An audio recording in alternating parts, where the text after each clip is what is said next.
সেক্ষেত্রে এই 3 বছরের রাজপথে পড়ে আছি, আমাদের নিয়ে কোনো পদক্ষেপ নেই কেন? এই জানি না, মানবিক মুখ্যমন্ত্রী সবাই বলছেন, কিন্তু মানবিকতা কিভাবে দেখাচ্ছেন আমরা জানি না। 3 বছরে একটা পদক্ষেপ নিতে পারে না। বিরোধীদেরও বলবো যে একটু পাশে থাকুন। আমরা বাংলার চাকরি প্রার্থী, এই ওবিসি সমস্যার কারণে নিয়োগটা হচ্ছে না।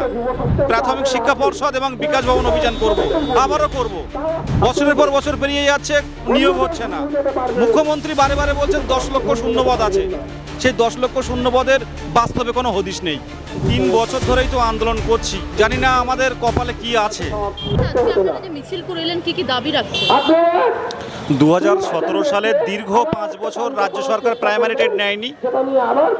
2022-এর 11 ডিসেম্বর প্রাইমারি টেট হয় এবং 2023 সালের 10ই মার্চ রেজাল্ট পাবলিশ করে পশ্চিমবঙ্গ প্রাথমিক শিক্ষা পর্ষদ সভাপতি গৌতম পাল মহাশয় ঘোষণা করেছিলেন মিডিয়ার সামনে যে এবার থেকে ন্যূনতম 2 বার নিয়োগ হবে, কোনো টেট পাস বসে থাকবে না। কিন্তু গত 3 বছর পেরিয়ে গেল, আমাদের ইন্টারভিউ তো দূর, নিয়োগ তো দূর, ইন্টারভিউ পেলাম না। তাই আমাদের আজকের এই ধিক্কার মিছিল। মুখ্যমন্ত্রী যেখানে চাকরিহারা এসএসসি যোগ্য এবং সাথে অযোগ্য যারা অর্থের বিনিময়ে যারা ঢুকেছে তাদের জন্য যে স্বতঃস্ফূর্ততা দেখাচ্ছেন, সেক্ষেত্রে এই 3 বছরের রাজপথে পড়ে আছি, আমাদের নিয়ে কোনো পদক্ষেপ নেই কেন? এই দ্বিচারিতা কেন? তার দাবিতে আজকে নির্দিষ্ট ধর্মতলা থেকে কলেজ স্ট্রিট মিছিল হয়েছে পুলিশ পারমিশন দিয়ে। আমরা আগামী দিনে প্রাথমিক শিক্ষা পর্ষদ এবং বিকাশ ভবন অভিযান করব, আবারও করব। আর ওবিসি সমস্যার বাহানা আপনারা দেখাচ্ছেন বারে বারে। এ বিষয়ে বিরোধীদেরও বলবো যে একটু পাশে থাকুন। আমরা বাংলার চাকরি প্রার্থী, এই ওবিসি সমস্যার কারণে নিয়োগটা হচ্ছে না। সবাই মিলে সহযোগিতা না করলে এখান থেকে আমরা বেরোতে পারবো না। বছরের পর বছর পেরিয়ে যাচ্ছে, নিয়োগ হচ্ছে না। মুখ্যমন্ত্রী বারে বারে বলছেন 10 লক্ষ শূন্যপদ আছে। সেই 10 লক্ষ শূন্যপদের বাস্তবে কোনো হদিশ নেই। আজকে বাংলার চাকরি প্রার্থীরা অসহায়, তাই আমরা রাজপথে নেমেছি। বিদেশ গাজী 2000 এতদিন আপনারা দীর্ঘদিন রাস্তায় নামছেন।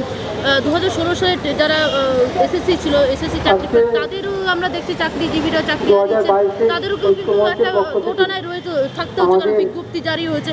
এত কিছুর পরেও কি মনে হচ্ছে আপনারা হকের চাকরি পাবেন? এই 3 বছর ধরেই তো আন্দোলন করছি, জানি না আমাদের কপালে কি আছে। 2 বছর পূর্ণ প্রশিক্ষিত DElEd, diploma in elementary education প্রশিক্ষণ নিয়ে টেট উত্তীর্ণ হয়ে 3 বছর অপেক্ষায় আছি। জানি না, মানবিক মুখ্যমন্ত্রী সবাই বলছেন, কিন্তু মানবিকতা কিভাবে দেখাচ্ছেন আমরা জানি না। 3 বছরে একটা পদক্ষেপ নিতে পারে না। একটা নির্বাচিত সরকারের দায়িত্ব কর্তব্যের মধ্যে পড়ে জনগণের চাকরি বা কর্মসংস্থান দেয়া। আজ যোগ্যতা অর্জন করার পরেও কেন রাজপথে থাকতে হবে?